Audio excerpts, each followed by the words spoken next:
सो हम लोग देखते हैं कि डेवऑप्स का इंट्रोडक्शन देखते हैं, डेवऑप्स क्या होता है। ठीक है, आप लोग के कोर्स में डेवऑप्स का इंट्रोडक्शन भी है, तो मैं उसको इंट्रोडक्शन यहाँ पे समझाता हूँ डेवऑप्स होता क्या है। ठीक है, जिसकी इतनी डिमांड है, अगर आपको डेवऑप्स आता है तो आप एक अच्छे हैंडसम पैकेज को बहुत ही ईजी आप आसानी से पा सकते हैं। मिनिमम जो अभी का सिनेरियो चल रहा है, अगर आपके पास 5-6 साल का एक्सपीरियंस है डेवऑप्स में, तो आप 40 लाख का पैकेज आराम से पा सकते हैं। ठीक है, अगर आप फ्रेशर हैं तो बात करते हैं 5-6 लाख, अगर बात करते हैं कि फ्रेशर के हैं तो आप 5 से 7 लाख से स्टार्ट कर सकते हैं अपना, और 40 लाख, मोर देन 40 लाख आप रीच आउट कर सकते हैं इंडिया में। ये इंडिया का मैं बता रहा हूँ, अदर कंट्री में तो ये स्केल बहुत ज़्यादा बढ़ जाता है। ठीक है, तो इंडिया में अगर आपको 40 लाख मिल रहा है तो ये एक हैंडसम अमाउंट है, अगर आपने डेवऑप्स का आपका एक्सपर्टीज है और आपको 4-5 साल का एक्सपीरियंस है अलग अलग डेवऑप्स टूल में। तो हम लोग यहाँ पे डेवऑप्स बात करते हैं कि जो पहले जो जो सॉफ्टवेयर को डेवलप करते थे, तो उस डेवलप में जो हम लोग मॉडल यूज करते थे उसे कहते थे वाटरफॉल मॉडल। तो पहले जमाने में जो सॉफ्टवेयर डेवलप करना होता था बहुत ही मुश्किल होता था। ठीक है, मतलब 1-2 साल में एक सॉफ्टवेयर डेवलप हो जाता था, हो पाता था कंपनी का। लेकिन आज की बात करें तो हर दिन कोई ना कोई सॉफ्टवेयर आता है, हर दिन उसका कोई कोई ना कोई वर्जन आता है। तो आज के समय में सॉफ्टवेयर डेवलप करने में और पहले समय में सॉफ्टवेयर डेवलप करने में बहुत ही अंतर होता था, क्योंकि पहले डेवऑप्स नहीं था। और वो पहले जो हम लोग यूज करते थे वाटरफॉल मॉडल यूज करते थे। वाटरफॉल मॉडल में क्या होता था, जिसे SDLC कहते हैं, सॉफ्टवेयर डेवलपमेंट लाइफ सर्किल। सबसे पहले रिक्वायरमेंट गैदरिंग होती थी, मान लीजिए कोई सॉफ्टवेयर बनाना है, उसकी रिक्वायरमेंट गैदरिंग की एक टीम होगी। वो रिक्वायरमेंट गैदरिंग करेंगे कि क्लाइंट की क्या रिक्वायरमेंट है, पहले बहुत दिन उसमें डिस्कशन चलता रहता था। उसके बाद क्या होता था कि उसको एक सिस्टम में डिजाइन करके, मतलब पेपर में डिजाइन करके आपको एक सिस्टम में उसका एक कार्बन कॉपी बना के उसको दिखाया जाता था कि भैया ये आपका रिक्वायरमेंट है। जब इस पर रिक्वायरमेंट फुलफिल हो जाती थी क्लाइंट की कि हाँ भैया हाँ मुझे सिम ऐसा ही नेटवर्क चाहिए, तब उसको इम्प्लीमेंट किया जाता था। अब इम्प्लीमेंट करते समय उसकी कोई टेस्टिंग नहीं हो पाती थी, भाई इम्प्लीमेंट कोडर अब उसको इम्प्लीमेंट कर रहे हैं। ठीक है, तो उस समय उसकी कोई टेस्टिंग नहीं हो पाती थी। मान लो कोडिंग करने में 2 साल लगा, 1 साल लगा, कोडिंग हो गई, उसको इम्प्लीमेंट हो गया। अब उसकी टेस्टिंग की जाएगी। ठीक है, टेस्टिंग की जाएगी, टेस्टिंग के बाद में जो भी इशू आएंगे उनको फिर से डिप्लॉयमेंट, उसको फिर से अपडेट किया जाएगा और उसको डिप्लॉय कर दिया जाएगा। मतलब ये यहाँ पे प्रोडक्ट आपका लाइफ साइकिल में आ जाता है। लेकिन इस बिटवीन रिक्वायरमेंट से लेकर डेवलपमेंट में आपका प्रोजेक्ट कैसा दिख रहा है, इसमें कौन कौन से मॉड्यूल है, कौन कौन से फीचर हैं, उसको आप नहीं देख सकते थे। और उसके बाद डिप्लॉयमेंट के बाद उसमें फिर कोई मॉडिफिकेशन इतनी जल्दी हो नहीं पाता था, कोई एक्स्ट्रा फीचर एड ऑन इतनी जल्दी हो नहीं पाते थे, क्योंकि आपको फिर पूरा प्रोसेसिंग करना होता था। और उसके बाद सिर्फ आप उसकी जो प्रोजेक्ट बना है, जो आपका एप्लीकेशन बनी है, उसको सिर्फ मेंटेन करने का काम होता था। तो ये बहुत ही लेंथी मेथड था, और उसमें रोल बैक करना, मॉडिफिकेशन करना, न्यू फीचर ऐड करना, न्यू वर्जन लॉन्च करना बहुत ही मुश्किल से हो पाता था, और ये बहुत टाइम कंज्यूमिंग प्रोसेस होता था। ठीक है, और इन बिटवीन इस स्टेज से लेके, इस डिप्लॉयमेंट स्टेज से लेके आपका सॉफ्टवेयर कैसा दिख रहा है, इसमें कौन कौन से आइकन आ रहे हैं, कौन कौन से उसके कौन कौन से फीचर उसमें हैं, उसका क्या रोड मैप है, वो कैसा दिख रहा है लैपटॉप में, मोबाइल में, वो नहीं आप देख पाते थे। तो ये बहुत ही अ, अच्छा मेथड नहीं था सॉफ्टवेयर, इसलिए सॉफ्टवेयर पहले ज़्यादा डेवलप नहीं हो पाते थे। ये पूरा डिसएडवांटेज है आपका वाटरफॉल मेथड का।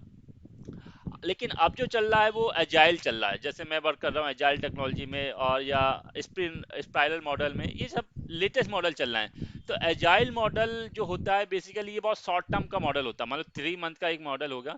तो इसमें सेम टाइम पे जो सॉफ्टवेयर डेवलपमेंट हो रहा है, उसमें डेवलपमेंट अपना डेवलपमेंट काम कर रहे हैं, जो कोड लिखा उसमें सेम टाइम पे कोड अपना कोडिंग कर रहा है, प्लस सेम टाइम पे बिजनेस के जो यूनिट है वो देख पाते हैं कि सॉफ्टवेयर में क्या क्या फीचर हैं, क्या क्या ऑप्शन है। अगर उसको मॉडिफाई करना है, सेम टाइम पे वो रिक्वेस्ट रेज कर देता है, वो रिक्वेस्ट डेवलपमेंट के पास पहुंच जाती है, डेवलपमेंट उसी कार से फिर से अपडेट अपडेट अपडेट करता है। जो भी अपडेट उसने किया सेम टाइम पे टेस्टर उसको टेस्टिंग कर लेता है कि हाँ ये कोड में कोई बग्स है या नहीं है, अगर कोई बग्स होता है तुरंत बता देता है। और सेम टाइम पे प्रोडक्शन के एक डेमो इन्वायरमेंट में, एक डेव इन्वायरमेंट में डिप्लॉय हो जाता है, जिससे आपको पता चलता है कि एप्लीकेशन बिहेव कैसा कर रही है।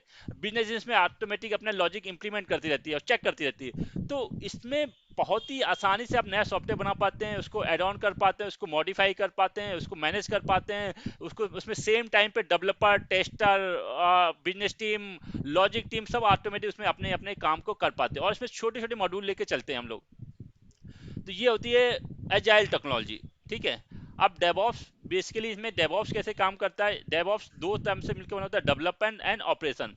तो पहले होता क्या था, जब आपका वाटरफॉल जो टेक्नोलॉजी चलती थी उसमें होता क्या था, ये जो डेवलपर थे वो जो कोड लिख रहे हैं, तो भाई मेरा, मैं डेवलपर हूँ, मैं कोड लिख रहा हूँ।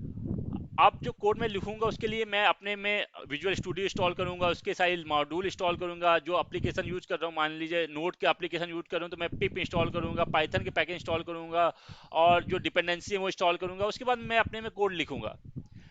अब वो जो कोड मैंने लिखा वो मेरे में चल रहा है, क्योंकि मेरे में सारे के सारे मॉड्यूल, लाइब्रेरी, डिपेंडेंसी सब इंस्टॉल है। अब उस कोड को जब क्लाइंट को हैंड ओवर देना है या बिजनेस टीम को जब उसको डेमो दिखाना है, तो वो कोड डेवलपर नहीं दिखाता, वो दिखाता है बिजनेस टीम या ऑपरेशन टीम। वो कोड को उठा के ऑपरेशन टीम को देगा और उसके लैपटॉप में थोड़ी बहुत सेटिंग कर देगा कि कोड चल जाए। जब ऑपरेशन टीम वहां पे जाके कोड को दिखाती है, लेकिन जब वहां पे दिखाती है तो वो कोड फट जाता है। कोड फट क्यों जाता है? क्योंकि जो डिपेंडेंसी, जो मॉड्यूल, जो लाइब्रेरी, जो पैकेज डेवलपर के सिस्टम में इंस्टॉल है, वो ऑपरेशन वाले सिस्टम में इंस्टॉल नहीं है। और ऑपरेशन वाला बंदा इतना इंटेलिजेंट नहीं है कि वो डिपेंडेंसी, वो लाइब्रेरी इंस्टॉल कर ले। वो एक मार्केटिंग का बंदा है, ऑपरेशन का बंदा है। तो ये कोड जब क्लाइंट के पास जाता है तो क्लाइंट कहता है कि भैया ये तो मेरे में चल ही नहीं रहा है, तो डेवलपर कह तो ऑपरेशन टीम कहते हैं डेवलपर की फॉल्ट है, डेवलपर कहता है ये मेरे में चल रहा है ये सेम कोड, ये ऑपरेशन टीम प्रेजेंट नहीं कर पा रही है, ऑपरेशन टीम की फॉल्ट है। तो यहाँ पे बहुत बड़ा क्राइसिस होता था। इससे जो सॉफ्टवेयर की जो लाइफ साइकिल थी बहुत लेंथी हो जाती थी, बहुत ज़्यादा हो जाती थी। तो इन सब के बीच में रिजॉल्व करने के लिए डेवऑप्स आया, एक ऐसा बंदा जिसको डेवलपर की भी नॉलेज हो, ऑपरेशन की भी नॉलेज हो, मतलब यहाँ से लेकर पूरा सिस्टम जब तक डिलीवर नहीं हो जाता उसकी रिस्पॉन्सिबिलिटी है। ठीक है, कोड को कैसे मर्ज करना है, उसमें कौन कौन सी लाइब्रेरी होंगी, कौन कौन सी डिपेंडेंसी होंगी, वो सारे की चीजें मर्ज करके आपके ऑपरेशन टीम को डिफाइन करना है। ये पूरा का पूरा टास्क कहलाता था डेवऑप्स। ठीक है, तो DevOps is a set of practice that combines software development dev and IT operation ops. It meant to shorten the system development life cycle and provide continued delivery with the high software quality. DevOps is completely with the agile software development. Several DevOps experts come from the agile methodology. अब इसमें बहुत से tool आते, देखो अब इसमें क्या होता है, रोबस्ट आपका जो बेनिफिट क्या है, स्पीड और रैपिड डिलीवरी होगी। आपकी जो सॉफ्टवेयर बनेगा बहुत ही तेजी से बनेगा, और जो डिलीवरी होगी सॉफ्टवेयर की बहुत तेजी से होगी। बेटर स्केलिंग, इसमें आप स्केल कर सकते हो फीचर। ठीक है, इसमें हम आपने जो सॉफ्टवेयर बनाया है उसमें फीचर अपग्रेड कर सकते हो, प्लस इसमें इंप्लीमेंट सिक्योरिटी भी होगी। आप अपने साथ ही साथ सिक्योरिटी भी इंप्लीमेंट कर सकते हो। कौन सा मॉड्यूल ओल्ड हो गया है, उस मॉड्यूल में कौन सी वनरेबिलिटी हैं, आप उनको आइडेंटिफाई कर सकते हो, उनको आप उसमें अपने हिसाब से काम कर सकते हो। अब डेवऑप्स के जो फेसेस हैं वो कौन कौन फेसेस होते हैं? कंटिन्यू डेवलपमेंट, डेवलपर अपना कंटिन्यू कोड को डेवलप करेगा। जो टेस्टर होंगे उस कोड को कंटिन्यू टेस्ट करेंगे। कंटिन्यू इंटीग्रेशन, उस कोड को इंटीग्रेट कर सकते हो आप कंटिन्यू डेव इन्वायरमेंट में आपने डिप्लॉय कर दिया है ना। और जब उसका परमानेंट वर्जन आ जाए तो उस जो डेव इन्वायरमेंट का कोड है उसको आप प्रोडक्शन में ले जा सकते हो, और उस प्रोडक्शन में जाके साथ जो एप्लीकेशन उसको कंटिन्यू मॉनिटर कर सकते हो, कितने यूजर उसको एक्सेस कर रहे हैं, क्या उसमें बग्स आ रहे हैं, उसका परफॉर्मेंस कैसी चल रही है, उसकी मॉनिटरिंग कैसे चल रही है, सब कुछ आप देख सकते हो। ये कंटिन्यू फेस जो सारे सारे कंटिन्यू चल रहे हैं, मतलब किसी को किसी के ऊपर डिपेंड नहीं होने पड़ रहा, सब एक साथ ही कंटिन्यू काम कर पा रहे हैं। तो ये एडवांटेज होता है डेवऑप्स का। ठीक है, एजाइल एंड डेवऑप्स ये एक साथ ही काम करते हैं। तो the whole idea of agile to make sure the team can work faster and more efficient in a regular sprint and to keep on improving based on feedback given by them on to them. मतलब जिस तरह का feedback आ रहा है client से या application development की तरफ से, उस टूल उस फीडबैक में ऑटोमेटिक वो काम कर सके, सेम टाइम पे वो काम कर सके। Earlier, Agile was used only by the developing teams. It had not trickled down the other part of the whole software development process. So, while successful in improving development speed, testing and operation were still lacking. तो पहले क्या होता है, सिर्फ developer use करते थे, लेकिन आज के समय में इसका डेवलपर, टेस्टर, सभी लोग एक साथ यूज कर पाते हैं। अब बात करते हैं डेवऑप्स टूल की। कौन कौन से टूल आते हैं डेवऑप्स के अंदर? जो कॉमनली डेवऑप्स के अंदर बहुत से टूल आते हैं, डेली कोई ना कोई टूल मार्केट में आता है, लेकिन जो फंडामेंटल टूल हैं जिसकी नॉलेज होनी ही चाहिए हर एक डेवऑप्स वाले बंदे को, वो हम यहाँ पे डिस्कस करने वाले हैं। ठीक है, ऐसे तो टूल बहुत सारे हैं, लेकिन जो फंडामेंटल टूल होते हैं जिनकी रिक्वायरमेंट हर एक इंटरव्यू में पूछी जाएगी, हर एक कंपनी में उसकी रिक्वायरमेंट होती है, वो टूल की हम लोग यहाँ पे बात कर रहे हैं। ठीक है, तो regardless of the type of DevOps tool chain in the organization, you DevOps process need to use the right tool to address the key phase of the develop life cycle. ठीक है, अब उनको बात करते हैं कि प्लान के लिए build, continue integration, monitoring, operate और कंटिन्यू फीडबैक के लिए अलग अलग टूल यूज होते हैं। अब बात करते हैं प्लान के लिए। तो प्लान के लिए जो आपने शायद काम किया हो जीरा और कॉन्फ्लेंस में, तो जीरा बेसिकली क्या होता है, जीरा जीरा में आपकी टिकट आती है। मतलब जीरा में मैंने कहा एजाइल बेस्ड टेक्नोलॉजी होती है, तो 3 मंथ का पीरियड होगा। 3 मंथ में जो आपकी नोट टीम होगी उसकी टूल अलग होगी, उसकी टिकट आ जाएगी। जो आपकी टेस्टिंग टीम होगी उसकी टिकट आ जाएगी, भैया उसको क्या क्या करना है ना, कौन कौन से फीचर ऐड ऑन करने हैं, कौन कौन से फीचर उसमें इन्हेंस करने हैं, क्या उसमें एक्स्ट्रा ऐड ऑन करना है। डेवॉ एडब्ल्यूएस की टीम के अलग आपके टिकट आ जाएंगे। एडब्ल्यूएस को प्लस नोड और उनको सपोर्ट भी करना होगा, यूआई की टीम को, यूआई में मतलब एंगुलर की टीम है ना। तो जीरा बोर्ड में टिकट आ जाते हैं, और टिकट को प्रोसेस करते समय आपने टिकट, मान लो कोई एक टास्क आया उसको प्रोसेस किया, कोई कोड लिखना उसको प्रोसेस किया, तो उसमें टाइम डिफाइन करना पड़ता है आपको कि इस टिकट में आप इतना टाइम लोगे, इतने दिन लोगे। और जितना भी कोड लिखोगे उसको डेली अपडेट करना पड़ता है कि आज इतने दिन इस टिकट में आपने काम किया, इस टिकट में ये काम किया, तो इसमें इतना कोड आपने लिखा। जितना कोड लिखा वो बिजनेस टीम देख पाती है, वो कोड डिप्लॉय होता है, कहीं ना कहीं रखा जाता है, उस कोड को वो चेक कर पाएगी। टेस्टिंग टीम ने मान लो एक एक मॉड्यूल आपने लिख दिया, टेस्टिंग टीम उस मॉड्यूल को चेक करेगी, भाई उसमें टेस्ट करेगी कोई एरर तो नहीं है, कोई बग्स तो नहीं है। अगर कोई एरर होगी तो उसी टिकट में वो कमेंट कर देगा, बिजनेस टीम कमेंट कर देगी कि भैया इसमें ये दिक्कत आ रही है, इसमें ये ऐड ऑन करो। तो सेम की सेम टाइम डेवलपर उसको रेक्टिफाई करेगा, उसको मॉडिफाई करेगा, और साथ ही साथ प्रोडक्ट डिप्लॉय हो जाएगा। कहाँ पे, डेव इन्वायरमेंट में, टेस्टिंग इन्वायरमेंट, जहाँ पे वो देख पाएगा क्या इशू आ रहे हैं मेरे प्रोडक्ट में, कौन कौन सी लाइब्रेरी मिसिंग है, मॉड्यूल मिसिंग है, उस हिसाब से वो काम कर पाएगा। तो ये तो काम होता है जीरा का। अब बात करते हैं कॉन्फ्लेंस का। कॉन्फ्लेंस क्या होता है कि एक तरह का नोट्स बनाना। भाई आप कंपनी में आज हैं कल नहीं है, कल कोई नया बंदा आएगा, आज कंपनी में हम हैं कल नहीं है। जो आपने फीचर बना रहे हैं, आज बात करें AWS की बात करें, आपकी कोड की बात करें, एंगुलर कोड, कोई भी चीज़ होगी, तो उसमें आपने कौन सी मेथड यूज़ किया है, क्या स्टेप आपने फॉलो किए हैं, कौन सी लाइब्रेरी यूज़ की है कोड में, कौन सी डिपेंडेंसी यूज़ की है, कोड कहाँ कहाँ है आपका, वो सारी चीज आप डॉक्यूमेंट करेंगे कॉन्फ्लेंस में। इसे कहते हैं कॉन्फ्लेंस, कंपनी कॉन्फ्लेंस होता है जहां पे आप डॉक्यूमेंट कर देते हैं अपनी चीजों के, अपने स्टेप को, जो आपने नई चीज अडॉप्ट की उनको, ताकि जो दूसरा बंदा आए या कंपनी के जो बिजनेस ओनर हो, वो अगर रिफर करना चाहे कि क्या आपने मेथोलॉजी यूज की है, क्या आपने सर्विस यूज की है, क्या आपने स्टेप फॉलो किए हैं, तो वो इजी उसको मैनेज कर पाए। प्लस इन केस अगर उसको उसको दोबारा डिप्लॉय करना हो ये सारी चीज़ों को, तो इजीली बेस में कॉन्फ्रेंस को रीड करके दोबारा डिप्लॉय कर पाए कहीं भी। ठीक है, तो ये होता है कॉन्फ्रेंस। अब बात करते हैं बिल्ड की। तो बिल्डिंग के लिए EC2 बेसिकली अब बहुत कम लोग अडॉप्ट करते हैं।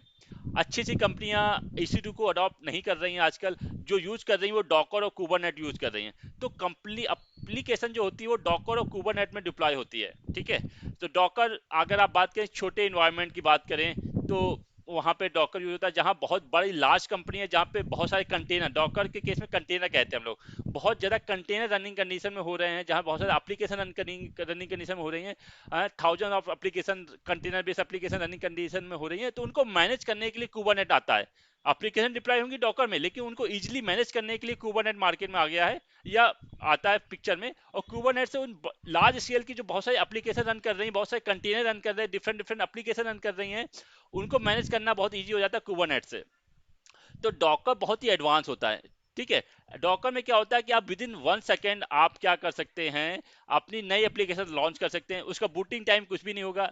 देखिए, अगर आप EC2 में कोई मशीन, इसमें अंतर क्या है, मैं बेसिकली अंतर बताता हूँ कि अगर कोई EC2 में कोई एप्लीकेशन डिप्लॉय कर रहे हैं, तो EC2 में क्या होगा, सबसे पहले आप EC2 लेंगे, उसके अंदर OS डालेंगे, OS लिनक्स डालेंगे, विंडो डालें, OS डालेंगे, तो OS डालने में उसका टाइम लगेगा। प्लस ओएस मान लीजिए विंडो की ओएस डाले तो 10 GB उसका स्पेस लेगा। प्लस उसकी बूटिंग फाइल होंगी, जब उसको स्टार्ट करेंगे तो पहले ओएस लोड होगा, 10 मिनट ओएस लोड होगा, फिर आपके सिस्टम अप होगा, उसके बाद जो आपकी एप्लीकेशन है वो स्टार्ट होगी।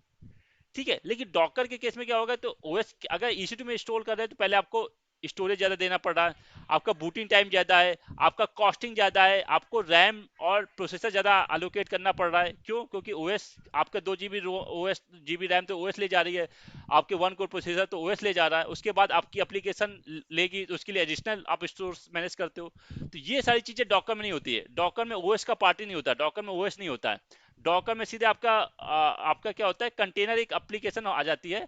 पहले आपका हार्डवेयर होगा, उसमें कंटेनर एप्लीकेशन हो जाएगी, उसके बाद आप ओएस वो अपनी एप्लीकेशन इंस्टॉल कर सकते हैं। मान लो आपको अपाचे इंस्टॉल करना है, आपको एनजीनिक्स इंस्टॉल करना है, सीधे आप इंस्टॉल कर सकते हैं। तो उसमें क्या, जब ओएस नहीं है तो उसका स्टोरेज कम होगा, उसमें रैम और मेमोरी स्टोरेज कम लगानी पड़ेगी आपको, उसका बूटिंग टाइम कम होगा। ये सारी चीज़ें आप उसको इजीली मैनेज कर सकते हो डॉकर और कुबरनेट से। ठीक है, तो ये होता है बिल्ड टूल। आप आप कंपनी में क्या होता है, अब एडवांस आ गया कंपनी कंपनी में क्या होता है कि जो सारा काम हो रहा है वो काम मैनुअल ना हो रहा है, कि कमांड उसके स्क्रिप्ट के थ्रू हो रहा है, कोडिंग के थ्रू हो रहा है। तो कोडिंग के थ्रू आपको एडब्ल्यूएस में पूरा इंफ्रास्ट्रक्चर बनाना है, EC2 बनाना है, डेटाबेस बनाना है, आपको सिक्योरिटी ग्रुप बनाना है, यूजर बनाना है, सब कुछ भी बनाना है XYZ। उसके लिए कोड लिखोगे आप, टेराफॉर्म में कोड लिखोगे। वो कोड जैसे ही आप रन कराओगे 1 मिनट के अंदर पूरा पूरा same application, enterprise application, with in 5 minute 10 में पूरी एप्लीकेशन एज इट डिप्लॉय हो जाएगी। तो कोड के बहुत सारे एडवांटेज है। कोड में क्या होता है, रीयूजेबल होता है, आपको कभी भी उसको रीयूज कर सकते हो। और ये विद इन 10 सेकेंड में, आप 5 से 10 मिनट में पूरा पूरा कोड डिप्लॉय कर देगा आपका। तो एक ये भी एडवांटेज हो जाता है आपका। ठीक है, एनसिबल क्या होता है, जहां लार्ज स्केल में आपको मैनेज करना है नेटवर्क को, आपके पास बहुत से EC2 इंस्टेंस है जिसमें लिनक्स पड़ा है, उनके उनमें सर्विस अपडेट करनी है, उनमें कोई सॉफ्टवेयर इंस्टॉल करना है, उनमें कोई पैचेज इंस्टॉल करना है, उनको मैनेज करना है, उसमें यूजर बनाना है, उसको ऑथेंटिकेट करना है। तो ये सारे काम आप एनसिबल से बहुत ईजी में, एनसिबल प्लेब्रुक बनाओगे, उसमें सारे के सारे EC2 को, जो भी लिनक्स EC2 हैं उनको आपको आप करोगे। मान लो आपने आपने ऐसा किया कि जो आपके कंपनी है उनके जो सर्वर है रात के 10 बजे बंद हो जाएं और सुबह 6 बजे स्टार्ट हो जाएं, तो आप एनसिबल प्ले बुक बनाओगे, उसमें से आप कॉन्फ़िगर करोगे, और जैसे ही वो एनसिबल प्ले बुक बनाओगे रात के 10 बजे वो बंद हो जाएंगी और सुबह 6 बजे ऑटोमेटिक स्टार्ट हो जाएंगे। ठीक है, आपने कहा जो लिनक्स सर्वर हैं उनमें ये वाले मॉड्यूल अपडेट हो जाएं, तो एक एक करके जाओगे तो बहुत टाइम लगेगा, और उसमें क्या हो सकता है आपसे एरर ज़्यादा हो सकती हैं। लेकिन जब आप स्क्रिप्टिंग में कर दोगे तो स्क्रिप्टिंग मैनुअली प्रोसेस नहीं होता, उसमें आप इसको स्टेप भूलोगे नहीं। ठीक है, आपने स्क्रिप्टिंग में सब डिफाइन कर दिया है। तो ये काम होता है एनसिबल और टेराफॉर्म का।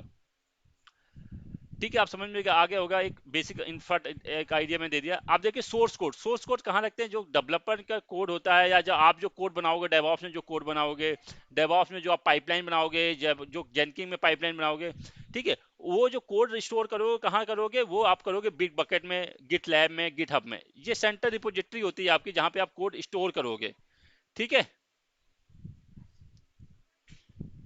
आप कंटिन्यू इंटीग्रेशन एंड डिलीवरी, इससे क्या होता है, देखिए बेसिकली होता क्या है कि जो आप डेवलपर जैसे ही कोड को पुश करेगा कहाँ पे, center repository, big bucket, GitHub या गिट एक्शन में, वो कोड ऑटोमेटिक जेनकिंग पाइपलाइन बनाओगे। यहाँ पे पाइपलाइन के लिए हम लोग बेसिकली AWS का कोड पाइपलाइन यूज करते हैं, और या जेनकिंग यूज करते हैं, या कोड बिल्ड यूज करते हैं, AWS का कोड बिल्ड। तो वो ऑटोमेटिक क्या करेगा, वो कोड ऑटोमेटिक जैसे ही कोई कोड पुश करेगा, कोई कोड बनाया उसको पुश किया गया सेंटर रिपोजिटरी में। सेंट्रल रिपोजिटरी में यूज करने से क्या होता है कि इसमें ये होता है कि कोड हमेशा सिक्योर रहता है आपका, जिसको आपने परमिशन दी वो परमिशन वो बंदा ही एक्सेस कर पाएगा। प्लस किसने कब क्या चेंजेस किए हैं आप इसको मॉनिटर कर सकते हो, कि इस बंदे ने इस कोड में ये चेंजेस किया है, ये लाइन चेंजेस की है, ये लाइन डिलीट की है। ठीक है, अगर आपको रोल बैक करना है तो वो रोल बैक भी आप इजी वे में कर सकते हो, कि भाई आपको आपने एप्लीकेशन वर्जन 1 लॉन्च किया, कल आपने 2 महीने बाद एप्लीकेशन वर्जन 1.1 लॉन्च कर दिया, लेकिन एप्लीकेशन वर्जन 1.1 जो लॉन्च किया वो सही से बिहेव नहीं कर रही, उसका जो रिएक्शन आ रहा है यूजर से वो अच्छा नहीं आ रहा है। तो आपने कहा कि इसे रोल बैक कर दो, वर्जन जो 1 था उसमें रोल बैक कर दो। तो आप बहुत इजी वे में, बहुत ही विद इन 1 और 2 क्लिक में आप उसको वर्जन को अपग्रेड रोल बैक कर सकते हो पुराने वर्जन में, वर्जन 1.0 में या 1.1 पर में। ठीक है, तो आप जो कोड है बहुत सिक्योर वे में आपका होगा, कोड कभी डाउन नहीं होगा, कोड ऑलवेज एक्सेसिबल होगा।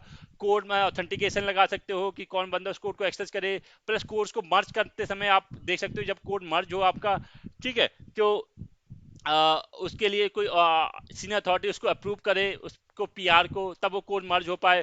प्लस आप रोल बैक देख सकते हो, चेंजेस क्या हुए वो देख सकते हो।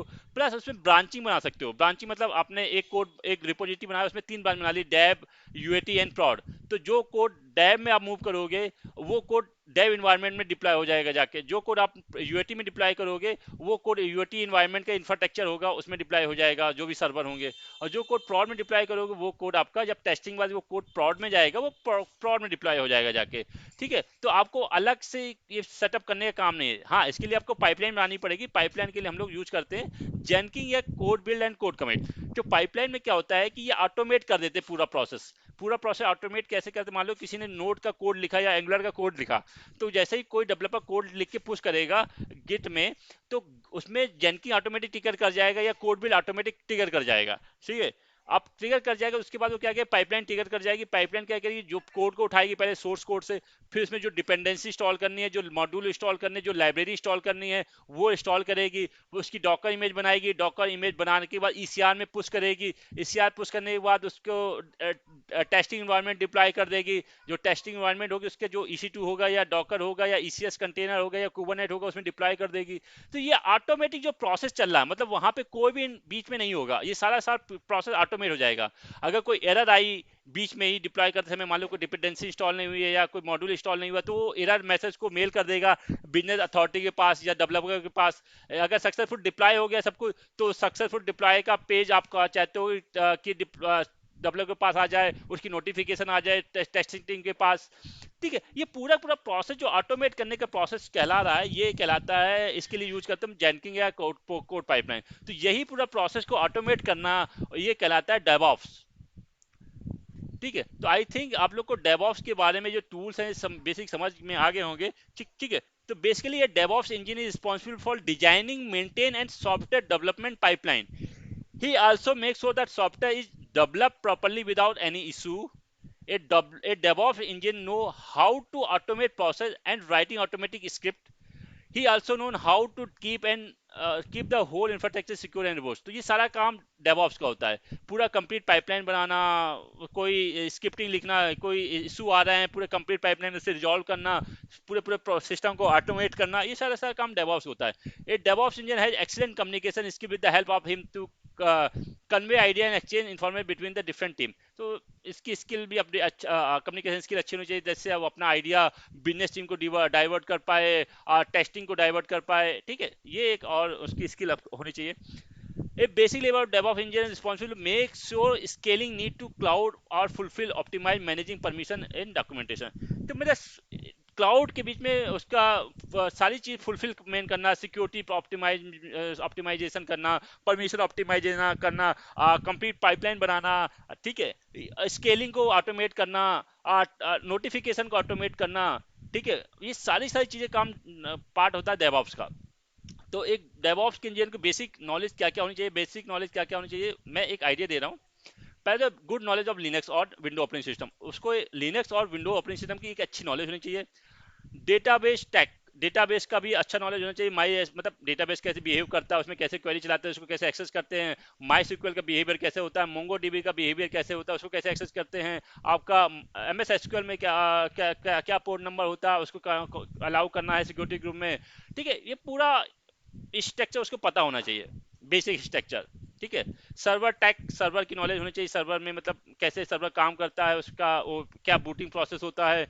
ठीक है, उसमें कौन कौन सर्विस कैसे रन करती हैं, कैसे सर्वर को हम ऑटोमेट कर सकते हैं, कैसे उसका लोड हम लोग मैनेज कर सकते हैं कि लोड उसमें ज़्यादा ना हो। अगर लोड हो रहा है तो कैसे उसको देखेंगे कौन सर्विस लोड ले रही है, कैसे उसको ऑप्टिमाइज कर सकते हैं। ऑर्केस्ट्रेशन, डॉकर एंड कुबरनेट की आपको अच्छी नॉलेज होनी चाहिए। आपको जो फ्यूचर है वो डॉकर कुबरनेट का है, जहाँ पर आपको डॉकर इमेज बनाना चाहिए, डॉकर इमेज को ECR में रिपोजिटरी में स्टोर करना है, आपको उसको फेच करना है, प्रॉपर चीज आपको डॉकर कुबरनेट की नॉलेज होनी चाहिए। क्लाउड टेक, आपको क्लाउड की नॉलेज होनी चाहिए। मे बी क्लाउड AWS हो सकता है, एजोर हो सकता है, क्लाउड गूगल हो सकता है। एक अच्छी नॉलेज आपको क्लाउड की होनी चाहिए। सिक्योर सोर्स कंट्रोल, गिट में आपको काम करना चाहिए, गिट सोर्स में आपको कैसे कोड पुश करना है, पुल करना है, कैसे ब्रांचें बनानी है, कैसे ग्रांच में PR बनाना है, मर्ज करना है, कैसे सिक्योरिटी लगानी है, सब चीज की आपको आइडिया होनी चाहिए। कंटिन्यू इंटीग्रेशन डिप्लॉयमेंट, जेनकिंग में कैसे काम किया जाता है, स्नैकर में कैसे काम किया जाता है, code build, code commit, code pipeline में कैसे काम किया जाता है, कैसे आपको ऑटोमेट करेंगे, कैसे पाइपलाइन बनाएंगे, कैसे जेनकिंग फाइल लिखेंगे, जैसे बिल्ड स्केप फाइल कैसे लिखेंगे, यामल फाइल कैसे क्रिएट करेंगे, ये सारी चीजें आपको आनी चाहिए। ऑटोमेशन, आपको टेराफॉर्म, एंसिबल की नॉलेज होनी चाहिए, जहाँ पे ऑटोमेशन का काम करते हैं हम लोग। ठीक है, कि जो कोड लिखते हैं रिसोर्स बनाने के लिए, AWS में रिसोर्स बनाने के लिए या अपने इन्वायरमेंट में मैनेज करने के लिए सर्वर को, वहाँ पे हमें एंसिबल की प्लेबुक लिखनी पड़ती है, टेराफॉर्म की फाइल लिखनी पड़ती है। वो सब चीज़ों का आपको आइडिया होना चाहिए। स्क्रिप्टिंग, आपको लिनक्स की स्क्रिप्टिंग की अच्छी नॉलेज होनी चाहिए। प्लस आपको नेटवर्किंग, डेटा फ्लो हो रहा है तो सबसे पहले कहाँ से जाएगा, सिक्योरिटी ग्रुप से पास होगा, नेकल से पास होगा, फिर कहाँ से पास होगा, फिर वो पूरा एक फ्लो नेटवर्किंग का कैसे कम्युनिकेशन होता है, पोर्ट नंबर कैसे करते हैं, ओसाई लेयर का बिहेवियर कैसे होता है, ये पूरा पूरा पूरा नेटवर्किंग का कॉन्सेप्ट आपको अच्छे से क्लियर होना चाहिए। एंड प्लस कम्युनिकेशन स्किल आपकी बहुत ही अच्छी होनी चाहिए, क्योंकि आपको बेसिकली जो प्रोजेक्ट होंगे यूएस यूके और यूरो के प्रोजेक्ट मिलेंगे, उनको आपको हैंडल करना होगा, उसमें अपने आइडिया को, अपने अपने अप्रोच को आपको शेयर करना होगा, क्लाइंट की एक्सपेक्टेशन आपको समझनी पड़ेगी। तो इस चीज के लिए आपको पास एक अच्छी कम्युनिकेशन स्किल होनी चाहिए। तो ये एक डेवऑप्स का एक मैंने एक आपको आइडिया दिया है, ठीक है। तो अगर आपको कोई भी डाउट है तो आप मुझसे पूछ सकते हैं।